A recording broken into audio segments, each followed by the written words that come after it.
Hello दोस्तों, अस्सलाम वालेकुम। जुगनू न्यूज़ नेटवर्क में खुश आमदीद। दोस्तों, कौमी टीम के साबिक ऑलराउंडर अब्दुल रज़ाक ने बाबर आजम के मुतबादिल कप्तान के लिए 3 नाम पेश कर दिए।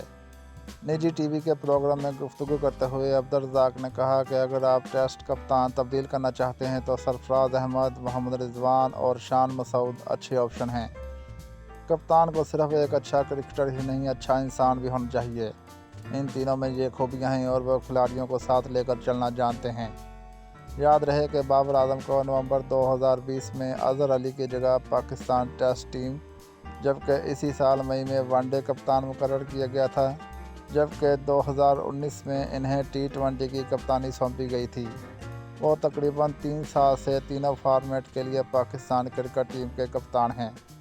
बाबर आजम 20 टेस्ट मैचेस में पाकिस्तान क्रिकेट टीम की क़यादत कर चुके हैं, जिसमें से पाकिस्तान को 10 मैचेस में फतह और 6 में शिकस्त, जबकि 4 मैचेस बेनतीजा रहे। आईसीसी वर्ल्ड कप 2023 में पाकिस्तान को अपने गुज़श्ता 4 मैचेस में मुसलसल शिकस्तों का सामना है, जबकि इससे कबल पाकिस्तान एशिया कप के फाइनल में भी जगह नहीं बना सका, जिस पर बाबर आजम की नाक़िस कप्तानी को शदीद तनकीद का निशाना बनाया जा रहा है और इनको कप्तानी से हटाने का मुतालबा ज़ोर पकड़ता जा रहा है। वाज़ेह रहे कि बाबर आजम पाकिस्तान टीम के नुमायाँ स्कोरर हैं और आलमी रैंकिंग में तीनों तर्ज की क्रिकेट में बेहतरीन स्कोर करने वाले इब्तदाई 5 बल्लेबाजों में शामिल हैं।